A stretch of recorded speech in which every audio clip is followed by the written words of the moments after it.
Assalamualaikum warahmatullahi wabarakatuh. Perkenalkan, nama saya Ubaidillah.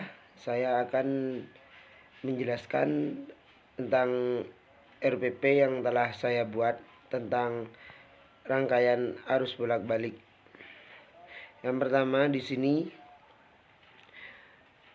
untuk materi pokoknya yaitu rangkaian arus bolak-balik. Ini ada pada kelas 12 semester ganjil.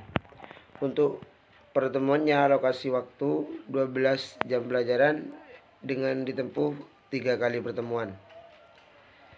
Untuk KD-nya 3.5 menganalisis rangkaian arus bolak-balik AC serta penerapannya.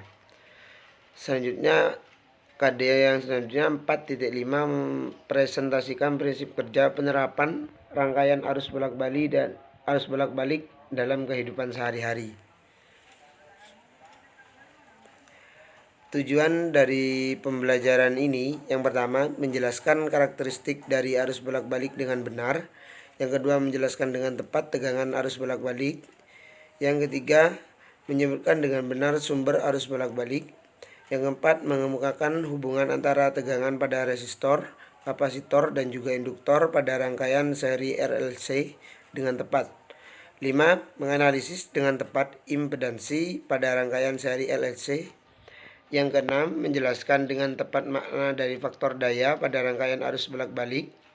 Yang ketujuh, menjelaskan secara rinci daya sesaat dan daya rata-rata pada rangkaian arus bolak-balik. Mengemukakan pendapat tentang penerapan dari rangkaian arus bolak-balik serta prinsip kerjanya yang tepat. Untuk materi pembelajarannya, di sini saya bentuk seperti konsep, seperti rangkuman. Jadi saya buat PowerPoint agar lebih mudah untuk dipelajari. Untuk yang pertama, arus dan tegangan bolak-balik berbentuk gelombang sinusoida. Selanjutnya masih banyak lagi ke bawah tentang materi-materi yang akan dijelaskan pada 3 pertemuan tadi. Untuk model pembelajarannya, saya memakai 3 model pembelajaran. Yang pertama, yang pada pertemuan pertama saya memakai discovery learning. Untuk pertemuan kedua, saya memakai model pembelajaran cooperative learning. Dan yang untuk pertemuan ketiga, saya memakai model pembelajaran inquiry. Untuk media pembelajaran pada RPP yang saya buat, saya memakai PowerPoint, video, dan juga gambar. Untuk eksperimen saya tidak memakai eksperimen pada RPP pada materi ini.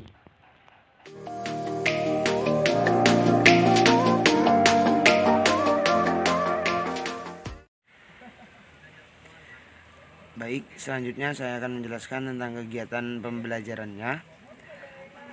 Di sini kan dibagi pada 3 pertemuan. Untuk pertemuan pertama, kegiatan guru adalah kegiatan pendahuluan. Kegiatan pendahuluan di sini diisi dengan perkenalan dan juga biasanya berdoa dalam awal pembelajaran. Selanjutnya, memberikan pertanyaan sebagai pembuka materi. Pertanyaannya di sini terdiri dari 1. Apa yang dimaksud dengan arus searah?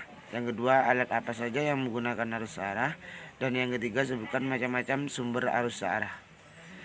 Di sini siswa menjawab pertanyaan yang diberikan oleh guru dan juga mendengarkan serta mencatat materi yang telah dijelaskan oleh guru. Selanjutnya ke kegiatan inti dari pembelajarannya. Yang pertama, guru memutarkan video pembelajaran tentang arus bolak-balik. Setelah itu menyampaikan informasi tentang video yang dirasa perlu disampaikan. Selanjutnya, memberi siswa kesempatan untuk mengemukakan informasi yang diketahui siswa dari videonya yang telah diamati tadi. Selanjutnya, memerintahkan siswa mencari informasi tambahan dari buku ataupun sumber lain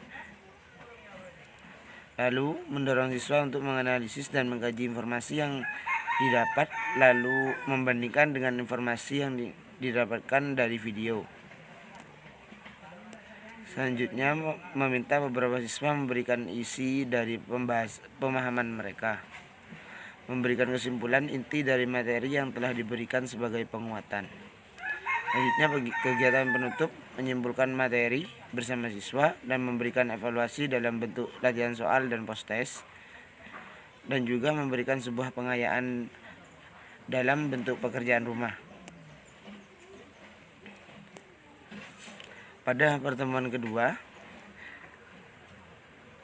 sama untuk kegiatan pendahuluan, kita lakukan biasanya berdoa dan juga melakukan sebuah persepsi dengan memberikan beberapa pertanyaan. Di sini, adakah yang dapat menyebutkan sumber arus AC?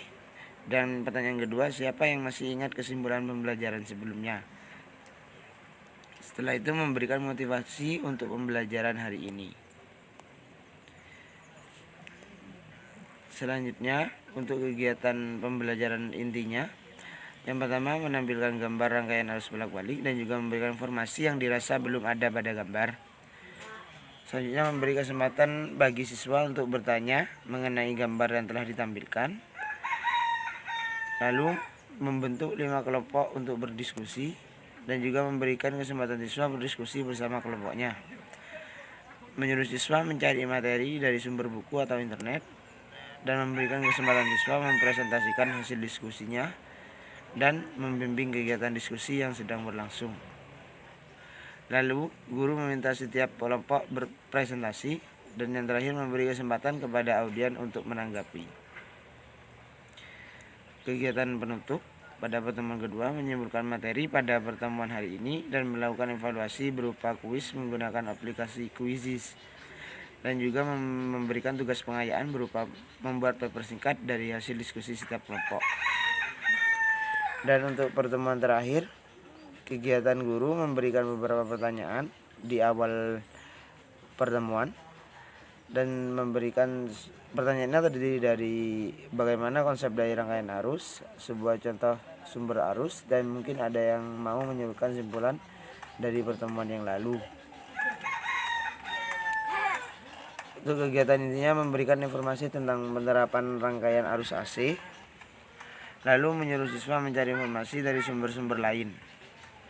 Kemudian guru memberi kesempatan untuk siswa bertanya tentang penerapan rangkaian arus AC dan memberi kesempatan siswa lain menjawab pertanyaan dari siswa yang tadi bertanya. Lalu guru membagi menjadi beberapa kelompok dalam satu kelas, lalu membagi LDS untuk setiap kelompok. Setelah itu, observasi prinsip kerjanya arus AC. Memberikan waktu bagi setiap kelompok untuk berdiskusi, lalu menyuruh siswa mengumpulkan hasil dari diskusi dalam bentuk tulisan. Guru menyuruh siswa untuk menganalisis hasil diskusi, lalu menghubungkan dengan hipotesis sebelumnya, lalu menyuruh siswa membuat kesimpulan dari hasil diskusi.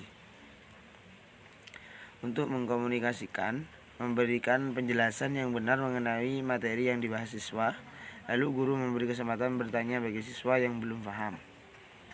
Untuk penutupnya, menyimpulkan hasil diskusi sebelumnya bersama siswa dan memberi evaluasi dalam bentuk tugas.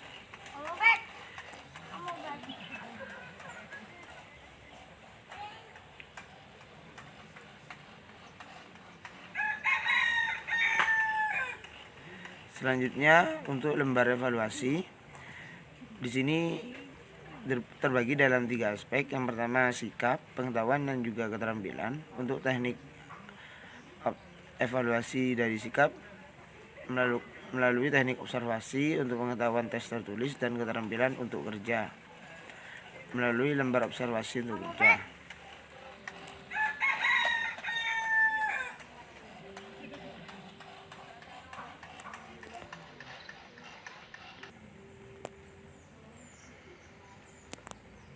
Selanjutnya, di sini lembar penilaian observasinya sudah saya sediakan dalam bentuk kolom. Lalu ini lembar penilaian antar teman. Dan ini soal-soal untuk tes tertulisnya tadi tentang pengetahuan. Ini kisi-kisi soalnya sudah terdiri dari soal C1, C2 dan juga C3, terdiri dari pilihan ganda dan juga esai.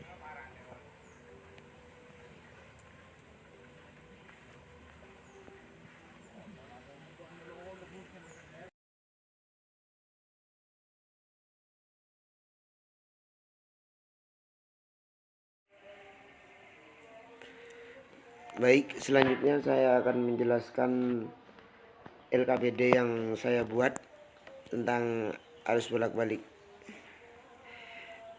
Yang pertama, di awal di sini tertera identitas siswa dan juga identitas guru. Selanjutnya, topik bahasan dari apa yang nanti akan kita bahas pada lembar kerja peserta didik ini. Selanjutnya, tujuan dari pembelajaran ini. Setelah dari tujuan pembelajaran, kita berlanjut pada kegiatan 1. Ini individu. Siswa menyelesaikan pertanyaan secara individu. Untuk masalah 1, pertanyaannya apa perbedaan dari arus bolak-balik AC dan arus searah DC? Untuk jawabannya bisa ditulis di bawahnya. Untuk masalah yang kedua, gambarkan rangkaian arus bolak-balik AC dan arus searah DC. Di sini sudah saya sediakan 2 kolom untuk menggambar rangkaian arus bolak-balik AC dan juga arus searah DC. Untuk kegiatan 2, ini diskusi. Nanti akan dibentuk menjadi beberapa kelompok dalam satu kelas. Dari permasalahan yang diberikan, siswa melakukan diskusi dan mengerjakan permasalahan yang diberikan di bawah ini. Nanti siswa akan diarahkan untuk menulis penyebab dari permasalahan yang dibuat, yang nanti di-share oleh gurunya. Setelah mencari penyebabnya, nanti siswa akan berdiskusi untuk menentukan solusi dari permasalahannya. Untuk kegiatan 3, ini kegiatan presentasi dari setiap kelompok. Yang dipresentasikan tadi penyebab dan juga solusi dari permasalahan. Nanti tulis pada lembar kerja hasil presentasi, dan juga nanti ada tanggapan apabila ada pertanyaan dari siswa lain. Untuk tanggapan presentasinya ditulis di bawah ini. Selanjutnya kegiatan 4, siswa menuliskan materi yang dipahami dan juga yang tidak dipahami oleh siswa. Jadi agar lebih mudah dalam mengevaluasi dalam materinya. Untuk materi yang dipahami di sebelah kiri, untuk yang materi tidak dipahami bisa ditulis di sebelah kanan. Selanjutnya kegiatan 5, siswa meresum materi. Meresum materi di sini bertujuan untuk melihat seberapa pahamkah siswa dan juga mengetahui agar dapat mengevaluasi materi yang kita jelaskan di akhir. Itu saja dari LKPD-nya.